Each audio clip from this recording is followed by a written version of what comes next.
Each year, the IRS and the Fed fraudulently take possession of billions upon billions of Americans' income, often harassing and even imprisoning those citizens who refuse to comply.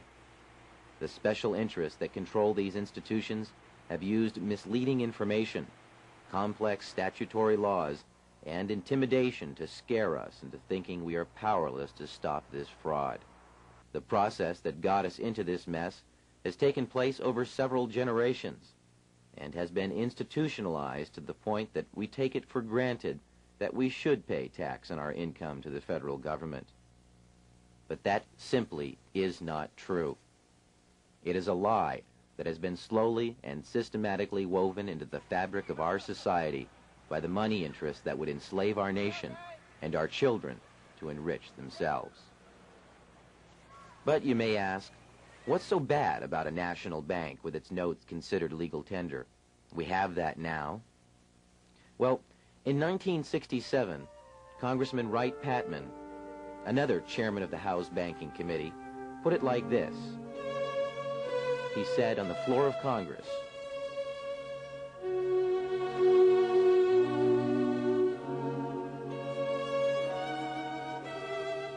"In the United States today, we have in effect two governments. We have the duly constituted government, then we have an independent, uncontrolled, and uncoordinated government in the Federal Reserve System, operating the money powers which are reserved to Congress by the Constitution."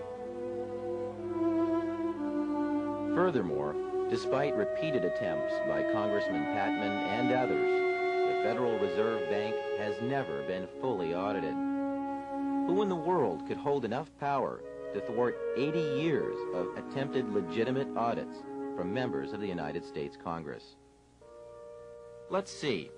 First, note that the Federal Reserve is a private corporation. Perhaps a look at some of its founders will give us some needed insight into its power. They included J.P. Morgan, the Mayer A. Rothschild Company, and Paul Warburg, among others. It's worth noting that the Rothschild family also was instrumental in creating the first national bank of the United States, the one that was eventually abolished by President Andrew Jackson. Here's what Baron M.A. Rothschild had to say about controlling our money supply back in the 18th century. He said, "Give me control over a nation's currency, and I care not who makes the laws." Paul Warburg, a German-born financier who emigrated to the United States, masterminded creation of the Federal Reserve Bank.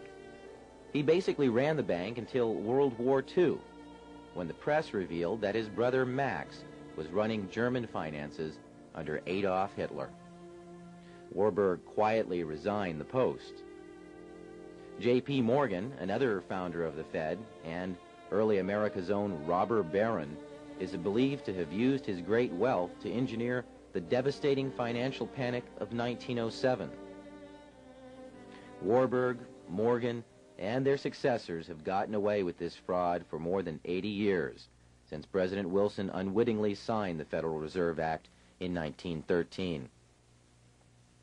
That same year, Secretary of State Philander Knox announced that enough states had voted in favor of the 16th Amendment to allow it to be adopted as part of our Constitution. The 16th Amendment, you may recall, gives the federal government power to collect an income tax. It provides that Congress shall have the power to lay and collect taxes on incomes from whatever source derived, without apportionment among the several states, and without regard to any census or enumeration. Since then, we have learned that the so-called adoption of this amendment was a total sham. In the 1980s, two patriotic Americans, Red Beckman and Bill Benson, chartered a plane and examined documents related to voting on the 16th Amendment in each of the 48 states existing in 1913. The authors found, and have documented in their book, The Law That Never Was, that only a few states actually voted in favor of the measure, not nearly enough to legally adopt it as law. But Treasury Secretary Knox, for whatever reasons, ended up lying about the state's votes and fraudulently announced adoption of the measure. Despite this chicanery, the people remained vigilant, and between the years 1913 to 1915, fewer than 2 million Americans volunteered to assess themselves for the income tax service. But the bankers wanted more, and they kept pushing. They pushed us into one world war, and then a second. By 1933, they either had intimidated or bought off enough members of the government to get their collection arm, the Internal Revenue Service, a monopoly to collect income taxes from the American people. It is clear to all taxpayers that the function of the IRS is to administer collection of a progressive or graduated income tax. Does this sound familiar? Perhaps a paraphrase of the 16th Amendment or a part of the IRS code? Sure it does. It is also the second plank of the Communist Manifesto, a heavy, progressive, or graduated income tax. Isn't it rather frightening that one of the central tenets of communism has come to play such a pivotal role in how our country is run? Well, it gets worse. The Communist Manifesto was designed to bring about a state with centralized control of credit, transportation, communications, and the means of production, among other things. And as shocking as this may sound, the reality is that all 10 planks of the Communist Manifesto are fully implemented today in the United States. Plank 1 calls for a property tax designed to encourage state ownership of land. In America today, if you don't pay the tax, you lose the land. Plank 2 is our income tax. Plank 3 calls for abolishing rights of inheritance.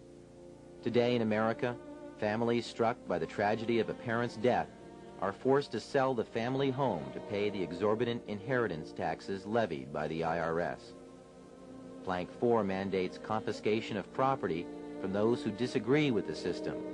The IRS is infamous for seizing people's cars, their homes, and businesses at the first sign of non-compliance. Plank 5 decrees centralization of credit in the hands of the state by means of a national bank with state capital and an exclusive monopoly.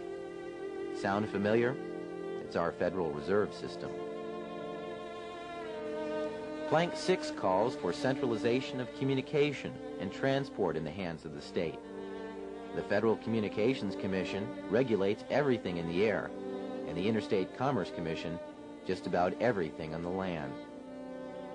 Plank 7 would empower the state to control agriculture and production. Each year in America, farmers are paid millions of dollars not to produce, and the bounty of our federal lands is sold to special interests for pennies on the dollar. And through excessive regulation, the government has come to control just how and what our factories produce.